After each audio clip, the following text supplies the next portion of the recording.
시대는 전국, 아직 천하는 그 끝을 모를 때였다. 카나가와 산 중에는 숫구이들이 모여 사는 작은 마을이 있었다.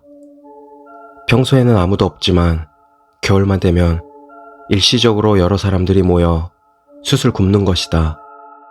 산기슭 마을에서는 내려오지도 않는 괴짜들만 모여 사는 곳이었다. 어느 날 그 작은 마을에 아가씨 한 명이 도망쳐 왔다. 산셋 넘어 있는 작은 마을에서 왔다며 누군가에게 습격당해 혼자 도망쳤다는 것이었다. 새하얀 옷에 맨발, 머리는 산발이라 처음에는 귀신인 줄 알았을 정도의 몰골이었다. 손발이 얼음장같이 차고 눈이 풀려 있었기에 숫구이들은 황급히 여자를 오두막 안으로 옮겼다. 얼마 후 겨우 안정을 찾은 아가씨가 간신히 털어놓은 이야기는 도저히 믿을 수 없는 것이었다. 아가씨가 살던 마을에 영주를 저주하기 위해 산재물을 바치고 있다는 소문이 흘러들어온 건 이번 달 들어서였다. 이미 몇몇 마을은 습격당해 전멸당했다던가. 그리고 닷새 전 아가씨네 마을에 기묘한 가면을 쓴 일행이 나타났다. 마을 한가운데에서 액막이 의식을 하라는 영주의 뜻을 행하기 위함이라 했다.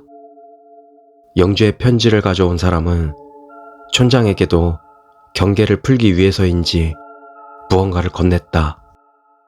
무얼 건네줬는지는 아가씨도 보지 못했지만 그때를 기점으로 촌장의 태도가 우호적으로 변했다고 한다. 그날 밤 마을 사람들은 정체를 알 수 없는 꿈을 꾸었고 마을 전체가 소란스러웠다. 형용할 수 없는 질척질척한 무언가가 마을을 삼키는 꿈이었다. 그것이 마을 사람들까지 하나도 남김없이 먹어치우는 꿈.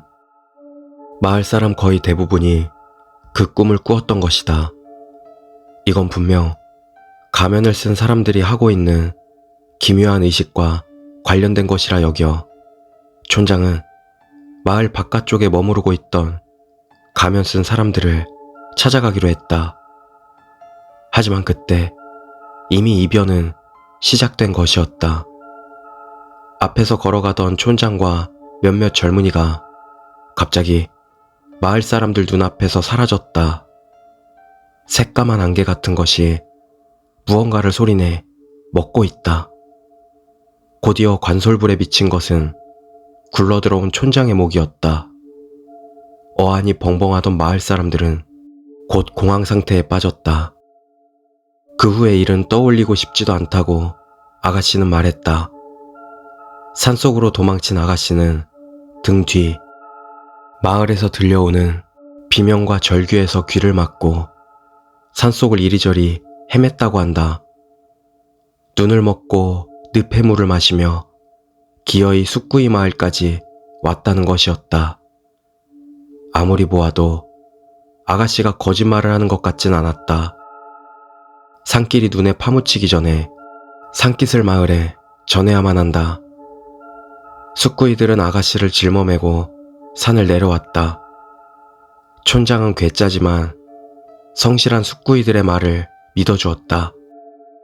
이상한 사람들이 오면 마을에 들여보내서는 안 됩니다. 영주님한테 보고도 하시고요. 숫구이들은 신신당부한 후 아가씨를 맡기고 마을로 돌아갔다.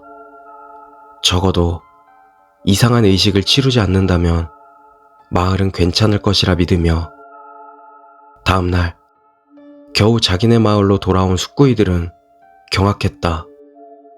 가면을 쓴 수상한 자들이 서 있는 것이 아닌가. 도망치려 해도 지친 그들에게는 그럴 힘조차 없었다. 그대로 잡혀 바라만 볼 뿐. 마을은 구했어. 너희들한테 속을까 보냐? 숫구이 중 가장 나이 많은 남자는 그렇게 말하며 웃어 제꼈다. 그 순간 이상한 자들의 대장인 듯한 사람의 안색이 바뀌었다. 네 놈들, 누구를 마을에 데려다 준 거냐? 숫구이는 그 박력에 놀랐지만 허세를 부리며 대답했다. 내 놈들이 덮친 마을에서 도망친 아가씨를 데려다 줬다. 이 어리석은 놈! 이상한 자들의 대장은 숙구이의 말을 막고 노성을 내질렀다. 내 놈들이 이끌어다 준 것은 사람의 탈을 쓴 귀신이다. 숙구이들은 어안이 벙벙했다. 그 사랑스러운 아가씨가 귀신이라니 믿을 수가 있겠는가? 거짓말 마! 내 놈들의 말을 믿을까 보냐? 내 놈들, 이런 겨울산에서 평범한 아가씨가 어찌 혼자 살아나올 수 있으리라 생각하느냐? 그 말을 듣자 숙구이들도 당황하기 시작했다. 그 아가씨는 당연히 이미 죽은 몸이었다. 눈은 보았느냐? 몸은 생기가 있더냐? 듣고 보니 이상한 점들이 있었던 것이다. 사람들이 몰살당한 마을에서 개중 깨끗한 시체가 있으면 안에 들어가 몸을 조종해 다음 마을을 덮치는 것이다. 마을 중에는 악령을 막으려 부적을 붙인 곳이 많아 인간의 모습을 빌리는 것만으로는 부족하다. 너희들처럼 마을 안으로 이끌어줄 다른 인간이 필요한 게지. 그 이야기를 듣고 숙구이들은 자신들이 저지른 일에 엄청난 공포를 느꼈다. 마지막으로 그는 숙구이들에게 이 땅을 멀리하라고 말한 뒤 아무 말 없이 마을로 향했다. 다시 귀신의 행방을 찾기 위해 숙구이들은 단지 멍하니 내내 거기 서 있을 뿐이었다. 이 마을에 관한 기록은 향토 자료관 지하 서고에 잠들어 있는 부코쿠 산송기에 남아있을 뿐이다. 마을 거주자는 아무도 없었다. 누구 하나 남김없이 호련히 사라진 후였다. 개도, 고양이도, 소도, 말도 아무것도 없었다. 다만 여기저기 들러붙은 핏자국만이 여기서 무언가가 일어났음을 알리고 있었다. 마을 사람들이 싸운 흔적은 없다. 허나 고여서 딱딱히 굳은 피를 보아 알 수 있듯 분명히 살해당한 흔적은 남아 있었다.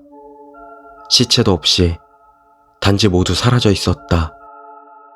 당시 이 지방을 다스리던 영주에게 전해진 보고에 적힌 것은 이것뿐이다. 전국시대에 산속 작은 마을이 사라지는 일 자체는 그리 드문 게 아니었다. 숙구이들은 그 후 어떻게 되었는지는 아무도 모를 일이다.